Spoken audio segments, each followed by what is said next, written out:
आप सोचो किसी कार में 4 पहिए हैं, इन्वॉल्वमेंट का पहिया तो वैसे ही पंचर हो रखा है, और सोचो अगर पेरेंट्स वाला पहिया भी पंचर हो। ये घटना मैं इसलिए बता रहा हूं क्योंकि ये बहुत हद तक साइकोलॉजिकल है। इसमें आपने देखा ना कि तर्क का ज्यादा रोल नहीं है, प्लानिंग हम कुछ और कर रहे थे और फाइनली हमने किया वो जो हमारे हृदय के अंदर दबा पड़ा था।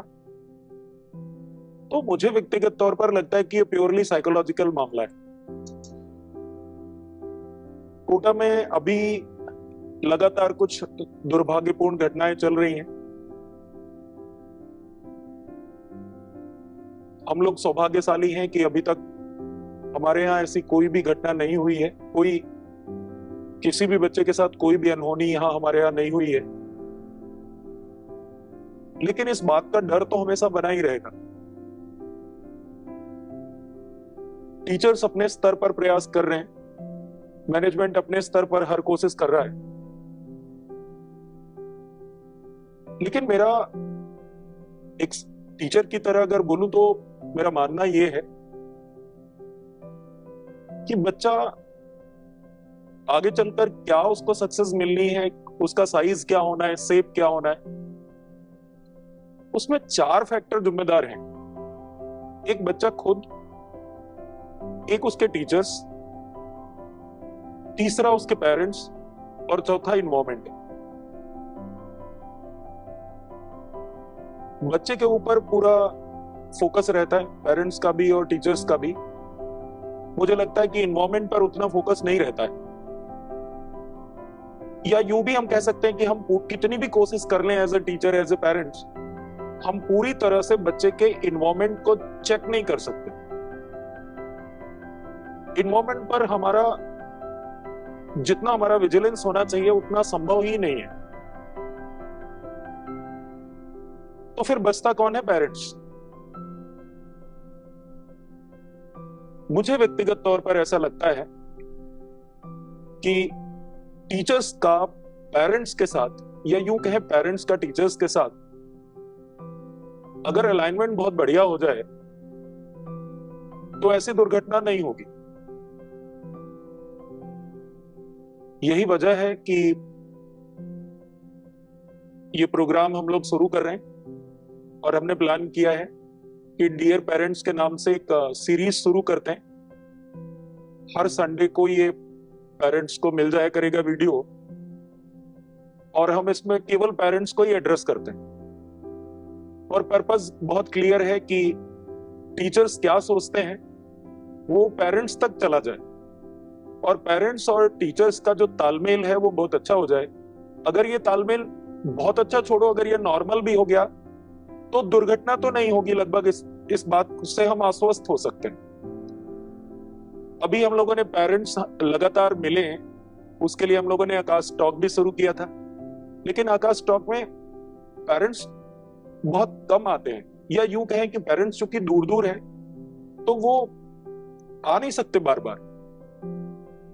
तो आकाश टॉक अपनी जगह चलता रहेगा, लेकिन ये वाला जो सीरीज है अब पेरेंट्स के लिए स्पेशली हम लोग शुरू कर रहे हैं, और हर हफ्ते आपको इससे रिलेटेड एक वीडियो संडे को मिल जाया करे। मैं अपनी बात एक कहानी के माध्यम से बताने की शुरुआत करता हूं।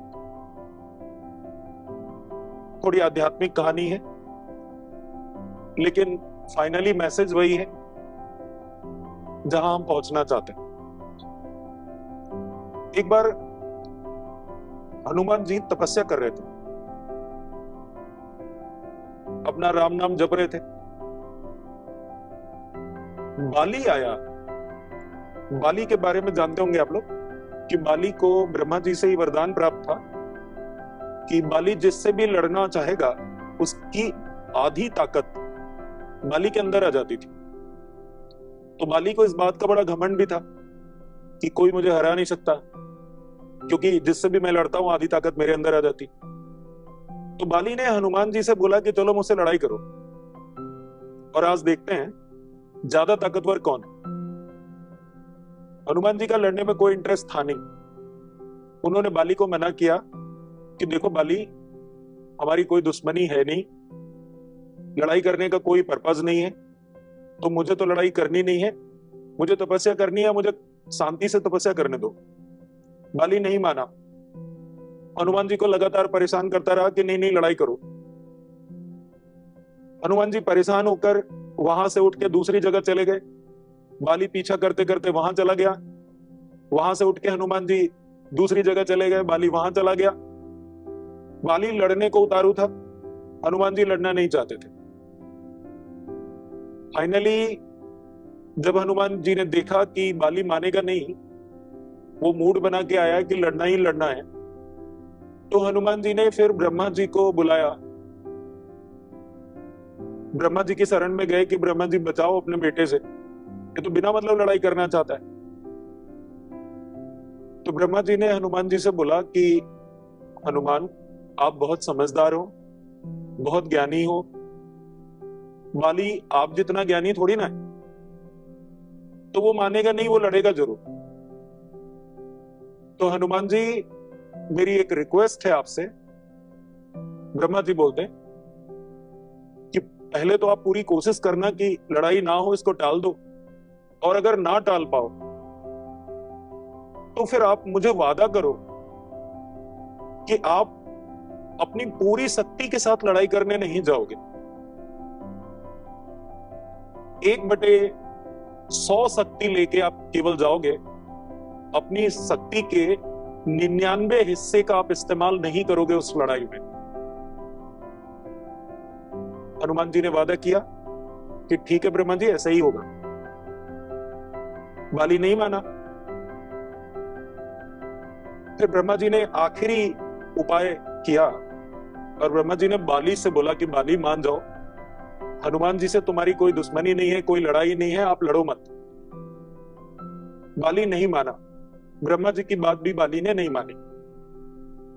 तो जब ब्रह्मा जी ने देखा कि मेरी बात बाली मानेगा ही नहीं, तो ब्रह्मा जी ने फाइनली बाली से कहा कि बाली, अगर आपको लड़ाई करनी ही है और आपको मेरी बात नहीं माननी है, तो फिर एक वादा करो आप कि जैसे ही आपका शरीर जलने लगे तो हनुमान जी से विपरीत दिशा में भागने की कोशिश करना, और तब तक भागते चले जाना जब तक आपका जलता हुआ शरीर शांत ना हो जाए, आग बुझ ना जाए। बाली हंसने लगा घमंड के मारे कि ब्रह्मा जी शायद भूल गए कि लड़ने वाले की आधी ताकत मेरे अंदर आ जाती, मैं कैसे जल सकता हूं। बाली ने बोला ठीक है ब्रह्मा जी। ना चाहते हुए भी हनुमान जी को लड़ना पड़ा, और जैसे ही कहते हैं, कहानी है कि जैसे ही हनुमान जी ने लड़ने के लिए गदा उठाई, बाली का शरीर जलने लगा। हनुमान जी के शरीर से आधी शक्ति बाली के शरीर में चली गई वरदान के अनुसार, और बाली का शरीर जलने लग गया। लड़ाई ठान कर आए थे, वो हो गई सेकेंडरी, शरीर जलने लगा वो हो गई अर्जेंसी। और तुरंत बाली को ब्रह्मा जी याद आए और बाली ने गदा फेंका और हनुमान जी से विपरीत दिशा में भागना शुरू किया। बहुत दूर भागते चले गए, बहुत दूर। जैसे जैसे दूर जा रहे थे बाली, शरीर की आग कम होती चली जा रही थी, राहत होती जा रही थी। बहुत दूर भागने के बाद उनके शरीर की आग बुझी, और जैसे ही आग बुझी ब्रह्मा जी प्रकट हो गए और ब्रह्मा जी ने बोला, बाली तुम्हारा ये हाल तब है जब मैंने हनुमान जी से वादा ले लिया था कि आप अपनी पूरी शक्ति का इस्तेमाल नहीं करोगे बाली से युद्ध करते समय। बाली तुम्हारा हाल तब ये हुआ है जब हनुमान जी 1/100 भाग लेके आए थे लड़ने। सोचो तुम्हारा क्या होता अगर वो अपनी पूरी शक्ति के साथ आपसे युद्ध करते। इस कहानी के माध्यम से इस को कोट करने का मेरा मकसद ये है कि ये तो हर बच्चा चाहता है कि मुझे बहुत बड़ी सक्सेस मिले। ये हर पेरेंट्स चाहते हैं कि बहुत बड़ी सक्सेस मिले, और आई थिंक ये हर कोई चाहता है, मैं भी चाहता हूं, आप सब भी चाहते हैं कि हमें बहुत बड़े पैमाने पे शक्ति मिल जाए और मेरी सक्सेस का साइज बहुत बड़ा हो। लेकिन मुझे जो इस कहानी से समझ आता है वो ये है कि ये बहुत मुश्किल नहीं है, केवल प्रेफरेंस बदलने वाली बात है। सफलता बहुत मुश्किल नहीं है, हमें थोड़ा सा साइकोलॉजी समझनी होगी इस बात की कि हमें तैयारी करनी है। कहीं ऐसा तो नहीं है कि हमारा जो अभी शरीर है, हमारी जो प्रिपरेशन है, वो अभी उतनी शक्ति संभालने लायक भी है कि नहीं है। कहीं ऐसा तो नहीं कि हम खुद को बाली मान के बैठे हुए हैं और हमें लगता है कि दुनिया भर की संपूर्ण शक्ति हम कैरी कर सकते हैं। ऐसा होता नहीं है। इस पूरे ब्रह्मांड में बहुत एनर्जी है, बहुत सारे रिसोर्सेज हैं, बहुत सारी अपॉर्चुनिटीज हैं, बहुत सारी संभावनाएं हैं। मुद्दा ये नहीं है कि संभावनाओं की कमी है, मुद्दा ये नहीं है कि संसाधन नहीं है, अब कुछ बना नहीं जा सकता या सब कुछ पूरी दुनिया में बन चुका है।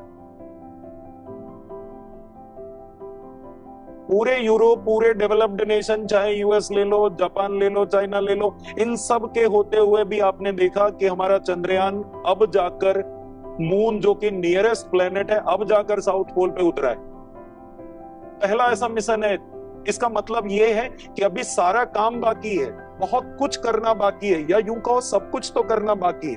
बहुत स्कोप है, बहुत अपॉर्चुनिटीज है, बहुत बड़ी दुनिया है, बहुत बड़ी संभावनाएं हैं। संभावनाओं को उतना स्कोप है जितने प्लैनेट्स हैं, जितना बड़ा अंतरिक्ष है। लेकिन मुद्दा ये इतना बड़ा नहीं है, मुद्दा ये सबसे बड़ा है कि क्या हम प्रिपेयर्ड हैं। फोकस हमें इस बात पे रखना होगा कि हम कितना प्रिपेयर्ड हैं सक्सेस के लिए। संभावनाओं की समस्या ही नहीं है, समस्या मूल में यह है कि हम खुद को कितना प्रिपेयर कर पाते हैं। क्या हमारा बच्चा उतना प्रिपेयर्ड है? क्या एज ए पेरेंट हम उतने प्रिपेयर्ड हैं? तो ये सारी बातें बहुत डिटेल में टीचर और पेरेंट्स को बैठ के करनी चाहिए। टाइम की वजह से, डिस्टेंस की वजह से, या कोई भी कारण हो, पेरेंट्स और टीचर्स को आपस में जितना ज्यादा मिलना चाहिए वो मिल नहीं पा रहे। और उसका नतीजा ये हो रहा है कि टीचर क्या सोच रहा है कि पेरेंट्स ऐसा क्या क्या करें कि टीचर्स को बड़ी सहायता मिल जाए। ऐसे बहुत सारे हजारों सजेशंस हर दिमाग में लेके घूमते हैं टीचर्स। और बेटर कोऑर्डिनेशन अगर हो जाए पेरेंट्स और टीचर्स का, तो इन्वॉल्वमेंट को बहुत हद तक हम देख सकते हैं कि क्या चल रहा है बच्चे के इन्वॉल्वमेंट पर तो ध्यान ही नहीं जा रहा है। और बहुत बड़ा फैक्टर इन्वॉल्वमेंट, तो इन्वॉल्वमेंट पर भी हमारा ध्यान जाएगा। हम बहुत अच्छी तरह से बच्चे के इन्वॉल्वमेंट को इंप्रूव कर पाएंगे अगर पेरेंट्स और टीचर्स और बच्चा ये तीनों अलाइंड हो।